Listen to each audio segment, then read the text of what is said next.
we're not spending time with people. We're spending time on devices, and we need to stop doing that. Online's like having fast food. You get a hit of dopamine, but it's not going to sustain you long term.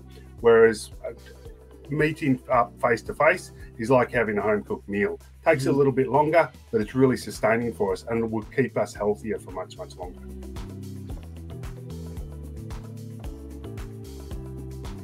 Welcome to the Be Better broadcast. We have a very fun and different conversation for you today that will help you to become a better leader. It'll help you to become a better parent, a better spouse. It will help you in all of your relationships in your life. We're going to talk about how to, and the secrets specifically when it comes to how to improve your overall brain health. And we don't just have anyone on the show to talk about this. We have Dr. Mark Williams, who is a neuroscientist who's currently living in Australia. It's 11 p.m. his time right now, which is wild. And he was kind enough to join us at such a late time. But for those of you who don't know Mr. Mark Williams, Mark is the director of Rethinking Your Brain and the Connected Teachers Academy. Mark has worked with thousands of students, teachers, health professionals, and company directors who are keen to understand how their brain works, how to perform optimally, and maintain a healthy brain. Mark has taught the fundamentals of neuroscience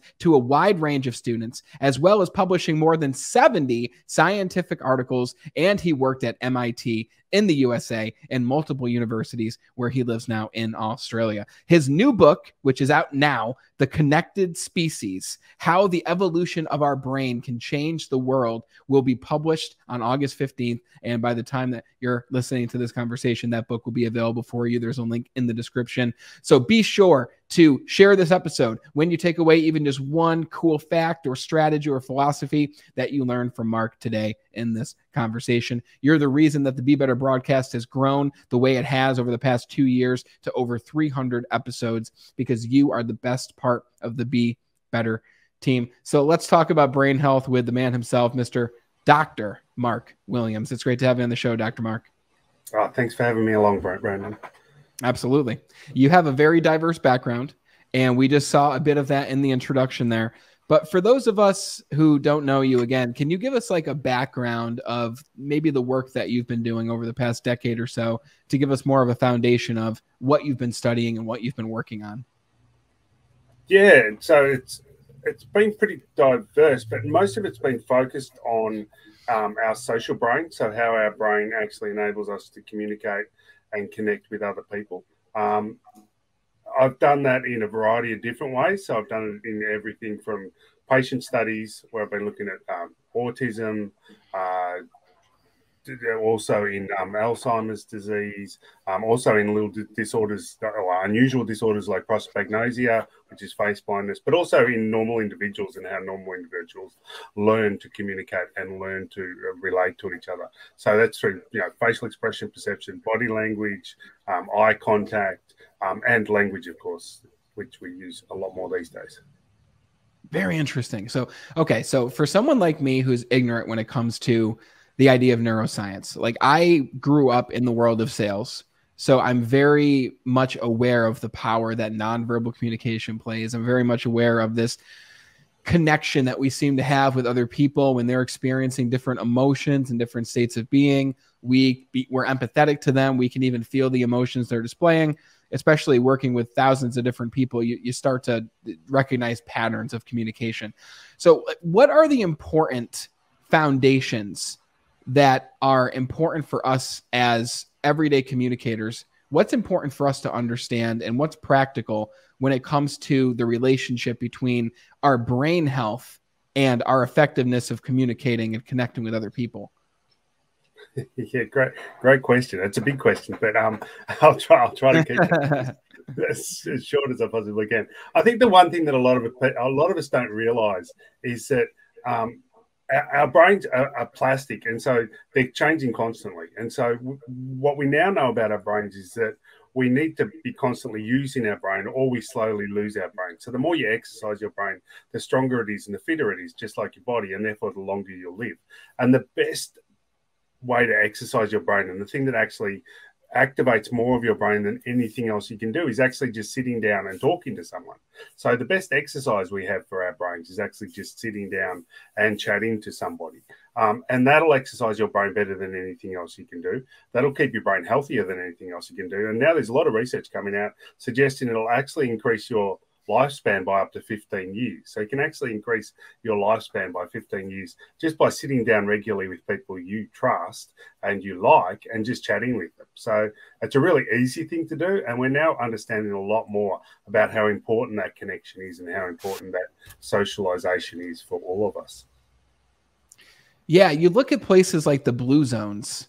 And for those who might not have heard of the blue zones, it's these areas where people are living to significantly higher ages than elsewhere around the world. And these blue zones are scattered. Most of these blue zones are not in the United States. They're outside of the States for many reasons, I'm sure. But you take a look at all the different factors that go into why these people are living longer lives. There's many different variables. They may grow their own food. They may still contribute to their community, and they might have a purpose in their community. They're serving in some way. But one of the biggest commonalities across cultures in these blue zones of people living to over 100 years old, they're known as you know, I'm sure, Dr. Mark, centenarians. One of the major commonalities is these individuals make it a purposeful part of their day to go out and have conversations and connect with other people in the community, whether it's family or the people around them. So it's fascinating how this idea of just talking to other people, something that in our culture is more far and few between than it ever has been. I mean, we come from the tribes back in the primal day, and now we're on the phones, right? And I'm going to assume, and maybe you can correct me if I'm wrong, I'm going to assume that replying to comments and making statuses and posts and direct messaging people isn't the same in quality of communication as it is having a face-to-face conversation with someone in real life and connecting. Yeah, no, you're completely right. So when we do it online, we get a hit of dopamine. So in our brains, we get this neurotransmitter called dopamine, which is the same neurotransmitter that's released when we eat sugar or when we eat fat or when we take drugs or when we have sex. But it just gives us this spike of dopamine, which gives us a little reward, and then that drops off very quickly afterwards. And that's what happens when we're online. Whereas when we're face-to-face, we do a whole bunch of things which are really important, which release a whole bunch of other neurotransmitters as well. So the most obvious one is touch. So we as a type of primate, we have special fibers in our skin called C fibers, which are there just there for touch. That's the only reason we actually have them. And in all societies, we have some way of appropriately touching each other when we actually greet someone. So in Stoic societies like ours, we all shake hands, whereas other societies will kiss. Even the Inuits will rub noses because it's the only part of their skin that's actually showing. And when you touch, you actually release oxytocin. And oxytocin makes us more able to actually connect with each other. It makes us more open to actually having those connections, and it makes us feel free. It's actually the same neurotransmitters released when we have an orgasm as well. So it's a really important neurotransmitter that we want to get a lot of. And that's not released when we're online. Also, the body language, which you suggested before, body language, we can't actually see above the waist usually, or above the chest usually is all that we see when we're online. So we don't get all of the important body language cues that we would normally get.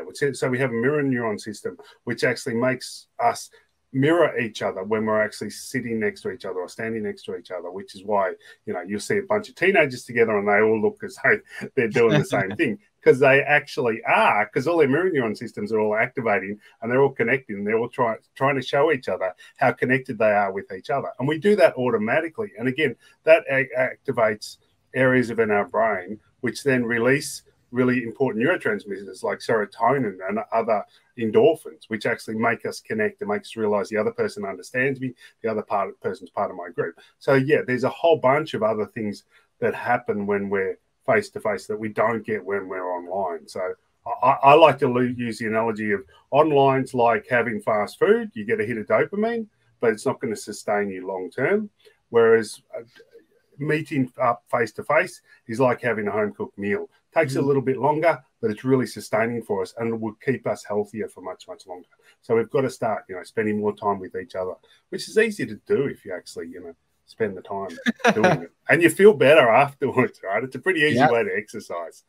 Yeah, you always feel better afterwards. And sometimes you'll make plans with someone and then that fear brain comes in and you're like, oh, do I really want to do this? And we have that even hope sometimes. And I speak from experience. Maybe I'm the only one, but I doubt it, where the day comes of that appointment to speak with someone and we're thinking to ourselves, you know, part of me just hopes that they cancel so I can stay home and read a book or get some more work done or watch my Netflix series. But then the person doesn't cancel. You hang out with them. You have a great time. You have a great meeting, whatever it is.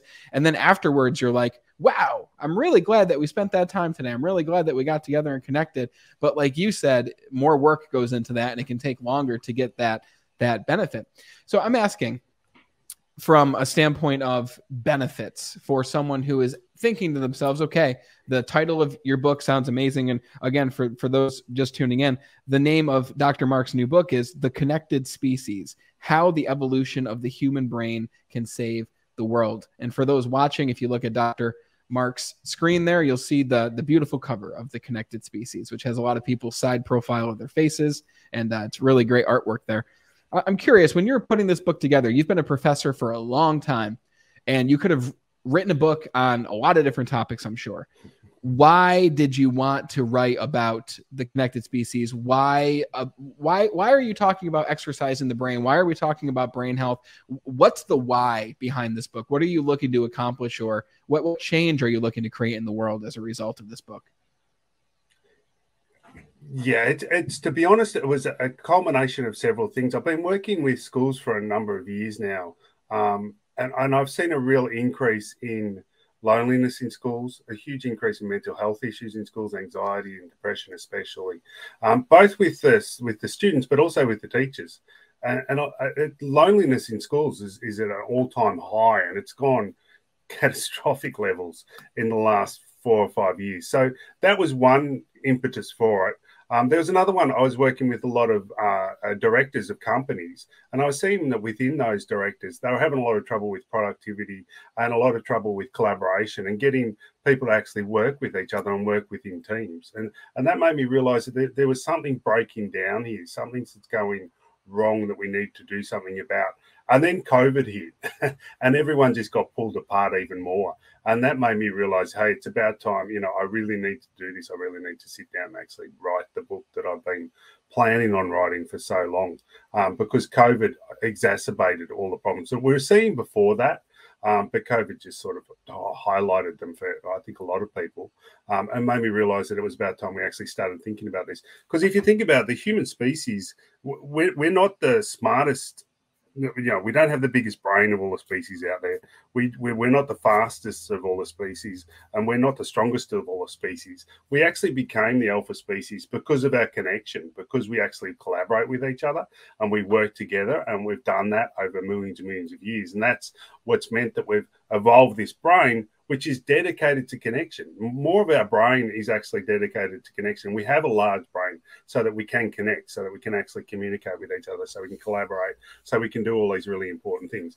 And we've been driving ourselves apart over the last 10 years or so due to a couple of different major factors. And it's causing huge problems in our society. You know, we're starting to de-evolve, and we need to stop that. And we need to now go, hang on, something's going wrong. We've got to stop going in the direction we're going, and I think we're at a crossroads, and we can make a decision to go forwards, or we can make a decision to make a big change and go in a more positive direction. We're starting to de-evolve. Wow, that's probably one of the scariest things that someone's ever said on the Be Better broadcast. But you're right in the fact that we hear everywhere that these stats on loneliness are staggering. And I'm in the United States, and probably 90% of our audience is in the United States. So I just looked up this stat here. And for those watching, you can view along with us. For those who are listening, I will read some of these to you. So just in 2023 alone, 52% of Americans report feeling lonely. 59% of Americans say that they have a best friend, but 12% say that they feel that they don't have any close friends.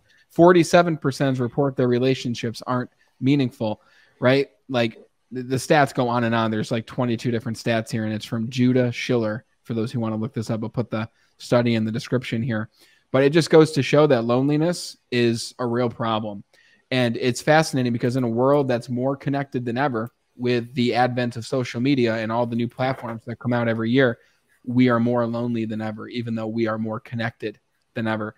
So let's talk about practicality for the person out there who is looking to optimize their brain health. A lot of our audience, they're always looking for the next strategy that can take their productivity or their effectiveness to the next level. We've got leaders in companies, people building their career, building their business.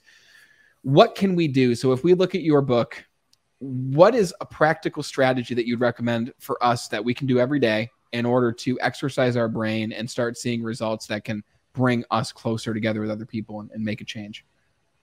Yeah, great. It's one of the easiest things to do is turn off all your notifications because we know the notifications capture our attention. And that's one of the biggest problems, is that we're not spending time with people. We're spending time on devices, and we need to stop doing that. The notifications are actually decreasing the amount of time you have here on Earth, because every time you get a buzz or a beep or something, you lose 90 seconds of your time. And our time really is our life, right? I mean, if you think about every time your phone beeps or buzzes or anything, and you don't do anything about it, but it just does one of those little notification things, and you're losing 90 seconds of time every time that happens. That's a huge amount of your life that you're losing just to have those notifications turned on. So turning off those notifications is really important, and making sure that when you're with people, you actually spend time with those people will actually increase your connection to the people, which is really important, and decreases loneliness. But we need to be more aware of the fact that we've been distracted by the devices. I mean, social media isn't social at all. There's nothing social about social media. Social media is simply advertising, right? Yeah. It's an advertisement channel, and you're either advertising your life, or you're watching other people advertise their lives, or it's companies advertising what they've got to sell or whatever, which is fine. And I use social media, but I use it as an advertisement, right? And I use it for what it is for, but I don't spend time on it actually just scrolling through it. But people who do that are just wasting their time, because they're just looking at advertising, and they're just, giving their attention to a company to make lots of money, which just seems crazy to me anyway, to be spending that much time on there. But we know for the first time in our history, our IQ's actually going down. So we're actually getting dumber now than we ever have before. So in the past, our IQ's always gone up, and we've had to readjust IQ scores according to that constant trajectory up. In the last 10 years, it's actually started to go down. Which is a real concern, and something that we really need to start thinking about, because that means that we are actually, for the first time, de-evolving. We also know attention is going down. Our ability to attend to things for more than a couple of minutes is really difficult for a lot of people. And again, that has to do with the fact that we're spending way too much time on these social media and so on. And also, we've got early onset Alzheimer's is occurring now, which is a real concern. Alzheimer's itself is actually more prevalent than it's ever been. ADHD, autism, these things are actually more prevalent and are more likely if you're spending time on devices. So we need to make some shifts in that area where we're using these devices in a way which is productive for us and is beneficial for us, rather than a way that is beneficial for tech companies to make lots of money, which is the way we're using them at the moment. I think one of the saddest things that I've seen in recent history, when I say recent, especially over the last 10 years, mostly over the last 5 years, is exactly what you just said. A lot of people being diagnosed with ADHD and anxiety and depressive disorder and all these different big, scary names from medical books. And what's the cure? They're given a bottle of pills.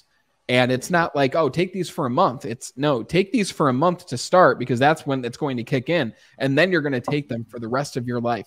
And I know people close to me who've gotten off this medication, and it almost destroyed their life until they were finally able to reach that equilibrium where they felt back to how they did before the medication. But we are prescribing meds when the ultimate medication is exactly what you're talking about right now. Getting out there, connecting with other human beings, having conversations, being present, staying off your phone, realistically staying off of it. Obviously, you might scroll every now and then, but maybe not being consumed by it. The notifications are huge. Even I was spending time with a family member the other day, and they had a phone question, because I'm in phone sales as well. And they handed me their phone, and I if you guys have smartphones, which I think everyone listening does, you drag down from the top and you've got all your notifications right there. Most people that I see have a notification tray that is overflowed with notifications, and it's like news break, and it's like the weather, and it's text messages, and it's all their social medias, and it's like what you said, 90% of it is advertisements. And it's like, do people not know that they can turn these notifications off? The only notifications I have turned on my phone for the longest time is text messages, because I like to know when a text message comes through, and voicemail. And I see people with smartwatches too, including myself. But the difference is I have all my notifications on my smartwatch turned off. But everyone else, they'll have their texting turned on, their calling turned on, everything is turned on. So every time anyone ever reaches out to them or anything happens in a group chat, their watch buzzes. And what does that do? Exactly what you just said. You're looking down now at your watch, you're looking at your phone, you're taken away from this present moment, you're wasting and you're losing time. And I've never gone back and thought, I'm really happy that I spent 20 minutes today scrolling through social media or looking at my notifications. It's wasted time, and there's no net gain. And it's scary, because if we don't, like what you said, we're at this turning point where if we don't make a change, it's not going to be good. What will our world, let me ask you this, and not to go to a dark place, but what would our world look like if we didn't make a change? We kept going in the same direction. What would our world look like 5 to 10 years from now? Or would it take longer to truly see a giant shift? Yeah, no, I think, you know, it's a crystal ball, right? So I can't say, yes, this is where we're headed. But all the evidence so far suggests that we are, as I said, getting dumber. So we are slowly getting less smart than we have been before. We know that your likelihood of getting dementia and the Alzheimer's disease and these things is dependent very much on your capacity. So how healthy your brain is determines how early you're going to get those diseases. So if your brain's not healthy, it's going to get them earlier. And we know Alzheimer's and these things are actually occurring much earlier than they have in the past, and much more prevalent than they have in the past. We also know that bone density in kids is actually dropping off, and has been dropping off significantly over the last 10 years. And it's dropping by about 10% every year. So every child now has about 10% less bone density than they've had in the previous years, which means that they're, you know, not going to be physically able to do very simple things like walk and, you know, these things, which is going to be pretty scary. We've also got, as I said, a decrease in intelligence, but also an increase in ADHD and autism associated with when you actually start using a device. So, I mean, if you put all those things together, we also, you know, our outcomes. So education level now in the US and here in Australia is 1.5 years behind where it was 10 years ago. So kids today, when they finish year 12, are equivalent of a 10.5 from 10 years ago. Yeah. Which means university courses are also being dumbed down because they have to now accommodate for this. Yeah. So, you know, I mean, this is not obvious. This is all factual. This is all based on, the data that we've actually got. And mental health issues just going through the roof. And you were talking before about medication. I mean, the best treatment for both anxiety and depression is sitting down and chatting to someone.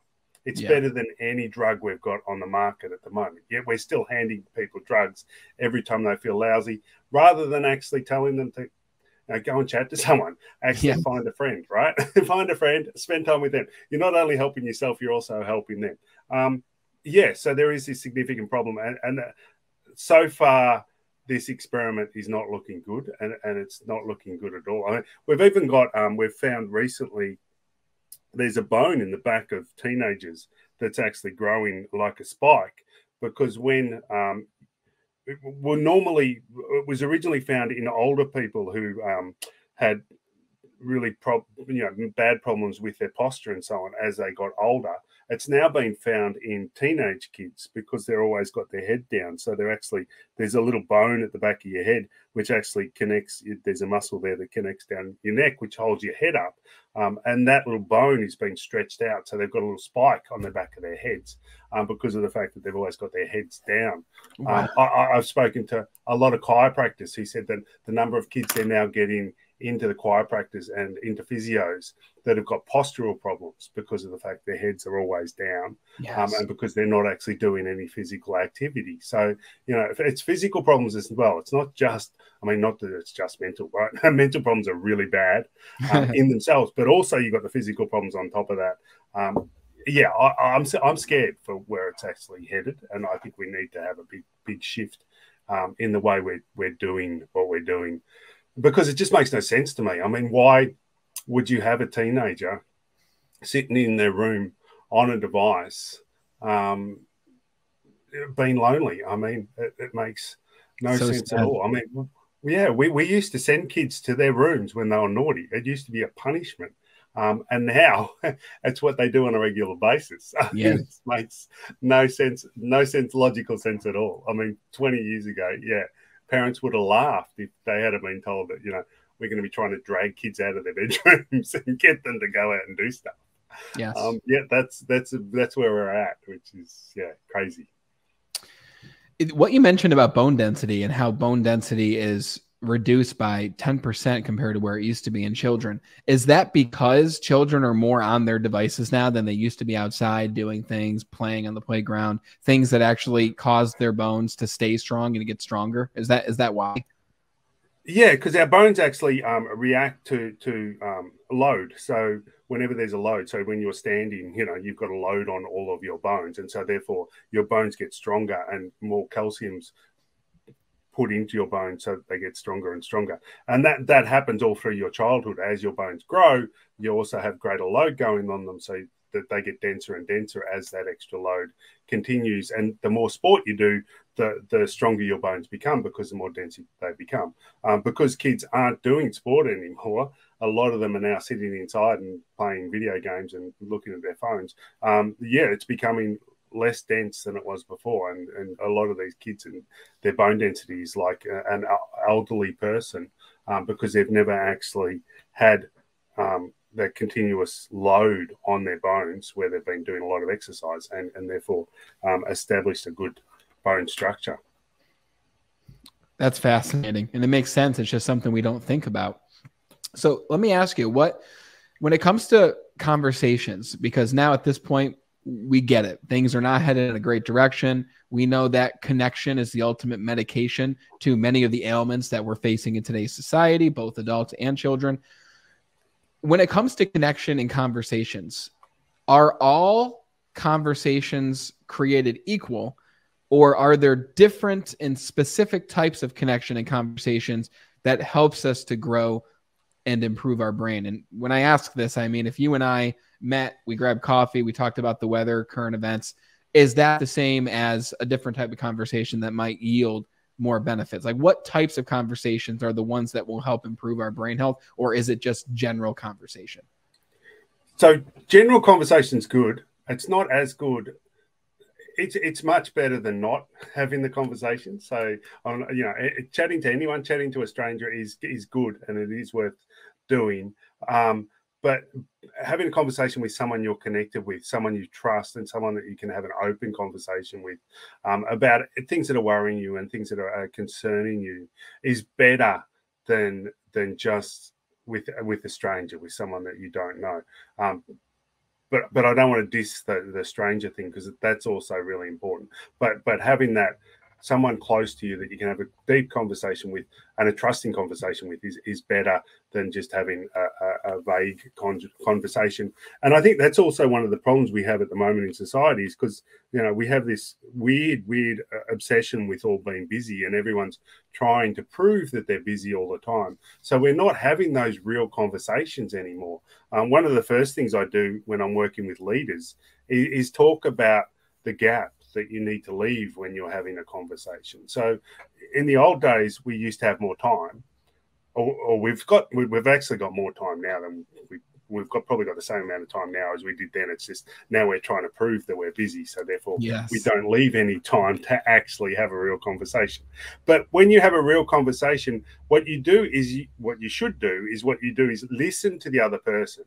And so when they finish talking, there should be a gap between them finishing and you saying something, because you have to process the information they've just given you and then decide how you're going to respond to it, because then you're actually responding to them. And by leaving a little gap, which nobody does anymore, but by leaving a gap, what you're saying to the other person is, I'm actually listening to you and I'm actually considering it now, and then I'm going to respond to what you said. Whereas everyone these days, or a lot of people these days, have got a whole bunch of stuff in their head that they want to tell the other person because they're really busy and they want to get it all out, and they're going to teach this person something that they want to teach them before they get out of here.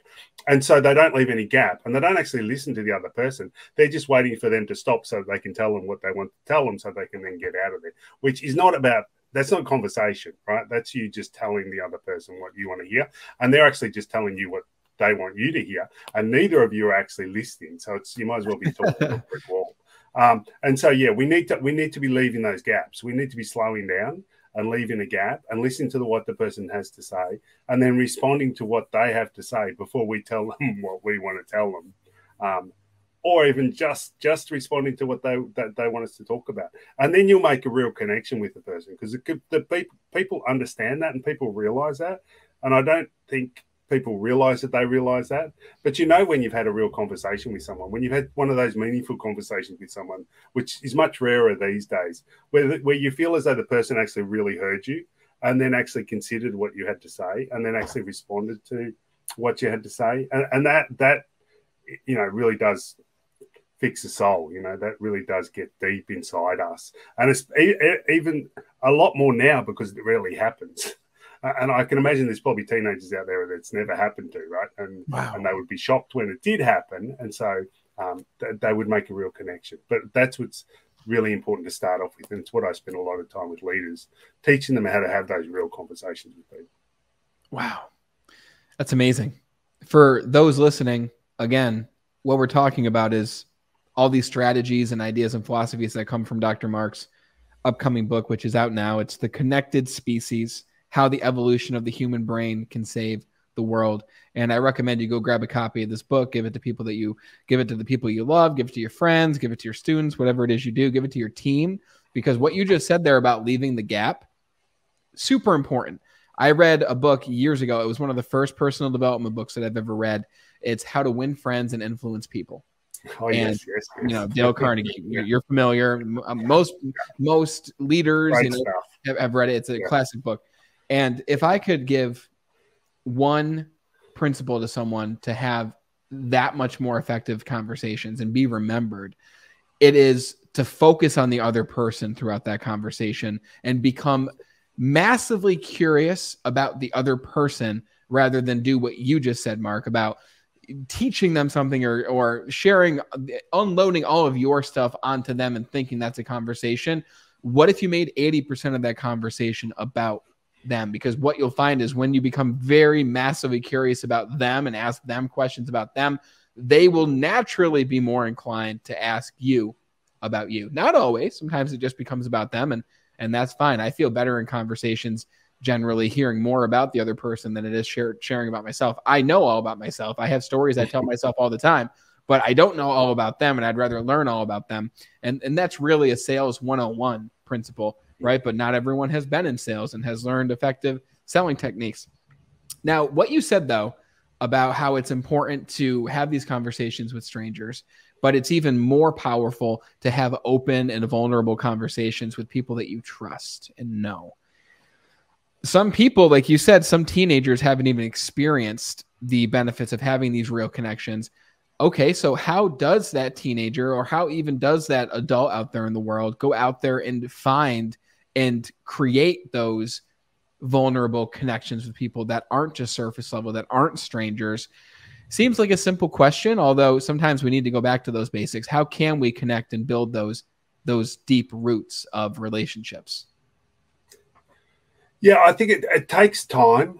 I think that's one of the important things. But I think, and you've got to be vulnerable. But in a way, you don't really have to be vulnerable, because there's so many people that are out there that are desperate for these connections, and they don't even realize that they're desperate for these connections, because, you know, we're all so lonely, and our brains are really set up to make these connections. And so, you know, just asking someone to go for a coffee and then sitting down with them, and maybe even explicitly saying, hey, why don't we both turn off our phones and have a chat?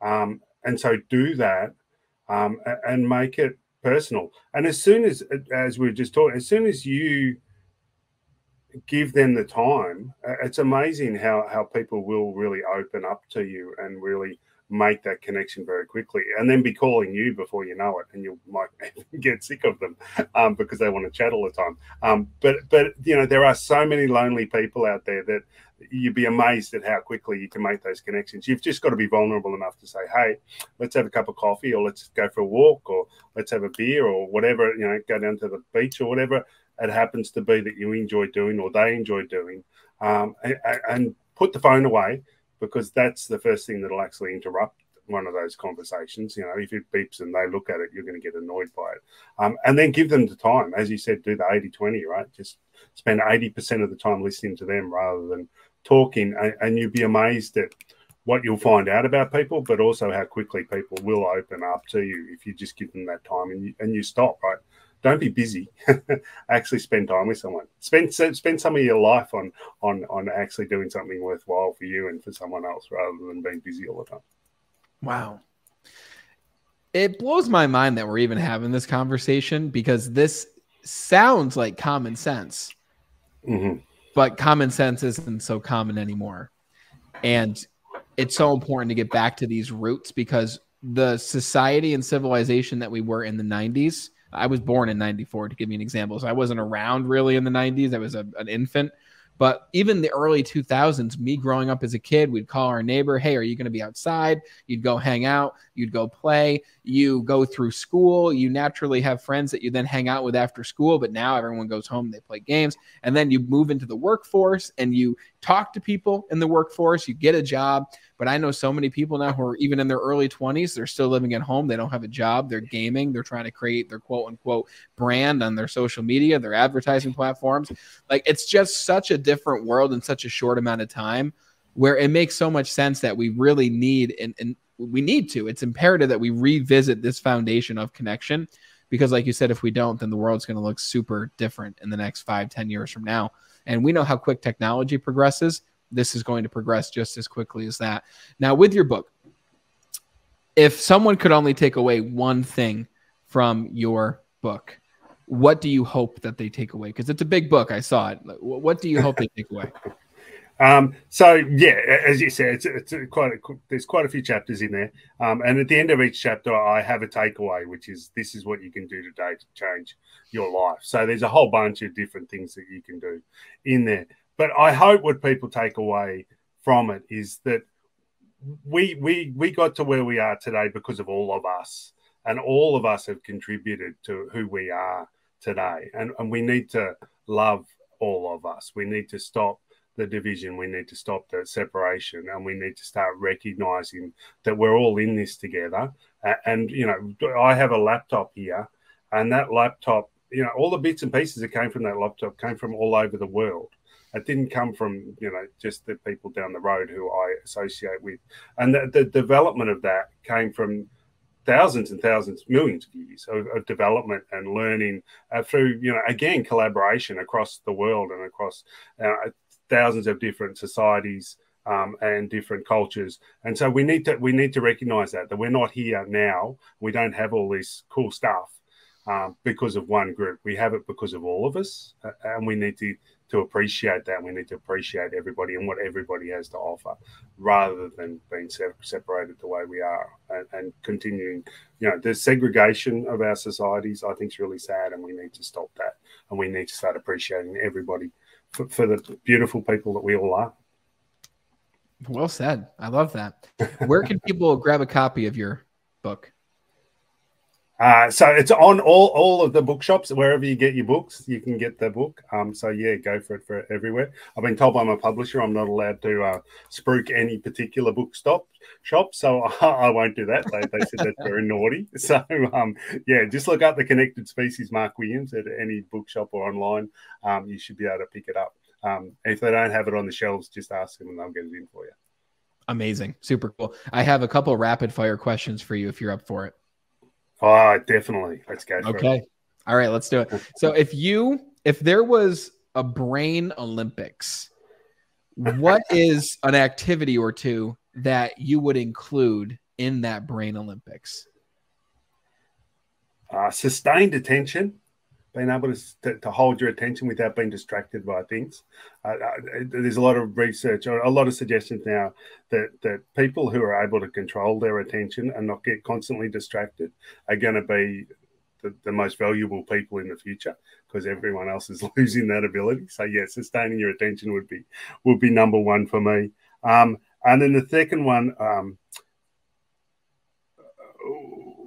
would be emotional intelligence, being able to understand how people are feeling. How can one show that in a competition? How can you show emotional intelligence? So you would have different people, like a video of different people, and get people to just short videos, and then get people to say how that person is actually feeling, and how you would respond to that person. Interesting.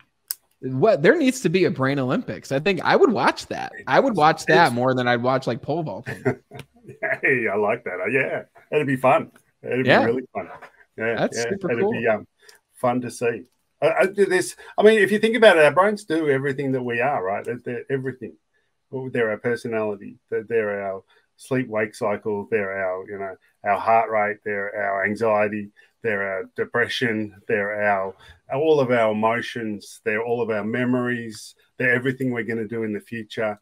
They're all of our perceptions. They're everything we hear. They're everything we feel. They're everything we touch. I mean, our brains are us, right? And so we need to appreciate that more, I think, and we need to understand that more, and we need to look after that.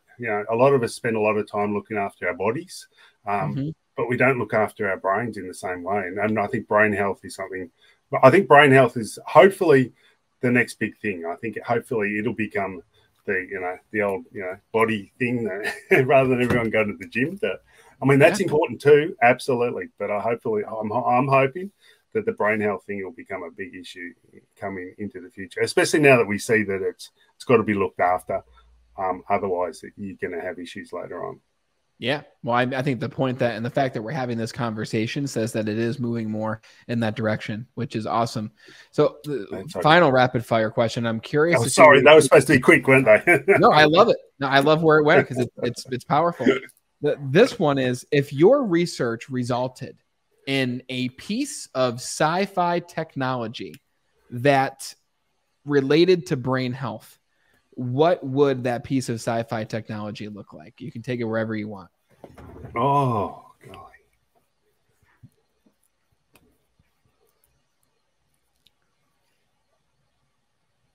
To have a augmented reality system for people who can't leave home, so that they can have people with them at home, to keep them entertained and happy and not lonely.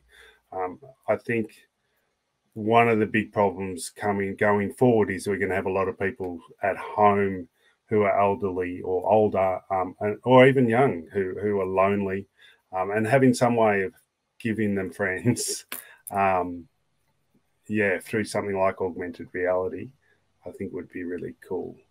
That is an awesome answer.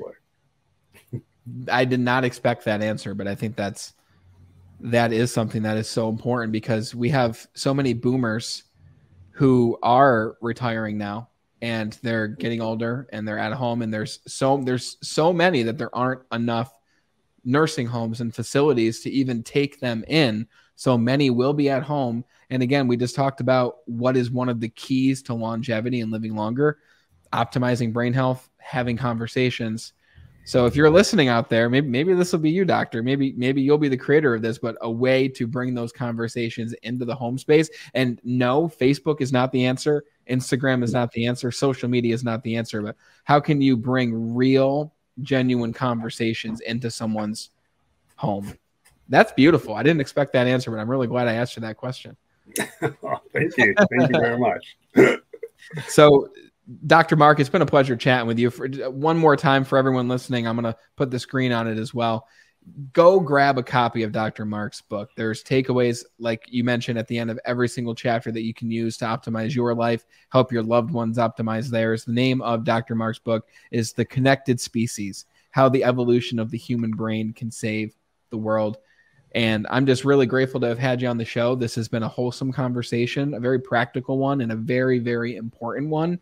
And I'm really just hoping for the massive success of your book, sir. I'm really hoping a lot of people get it because the world needs it. And I'm appreciative of you coming on the podcast at 11 p.m. your time. Not many people would do that. And I'm just really grateful that we made it happen. So thank you very much. Thank you so much for having me, Brandon. It's been really nice, really fun. Whether you're a leader, whether you're someone who is just looking to improve your life, whether you have loved ones who are in the later stages of their lives and you want to help them prolong their life, or maybe that's you, you're in the later stages and you're wondering, how can I live longer? How can I not just live longer, but how can I make the most of these next and prolonged years that I am living? Brain health is potentially the number one thing that we need to be looking at. Not just physical health, because if our brain health is there, then we'll be more apt to take care of ourselves physically. And I guess they do go together. If you take care of yourself physically, you'll be more apt to take care of your brain. But regardless, brain health is something that's not talked about a lot. Dr. Mark Williams is out there talking about brain health on a daily basis. His new book, The Connected Species: How the Evolution of the Human Brain Can Save the World, is available now, and you can do your part in saving the world by going and grabbing a copy. There are links in the description to go grab The Connected Species on Amazon, and it is out now for you to grab. I hope that this conversation was helpful for you. I know I had a ton of takeaways personally. It's very clear that Dr. Mark knows his stuff. He's been doing this for a long time. He's been a professor for a long time. And now you have a chance to sit down and really dive into his years of research that you can consume within a week or two's time of reading his book. So thank you again, Dr. Mark. And most importantly, thank you for watching and listening to this show. If you found it helpful, share this show with just one other person who could use it as well. Thank you for being the best part of the Be Better family. And until we talk again next time, continue to be better.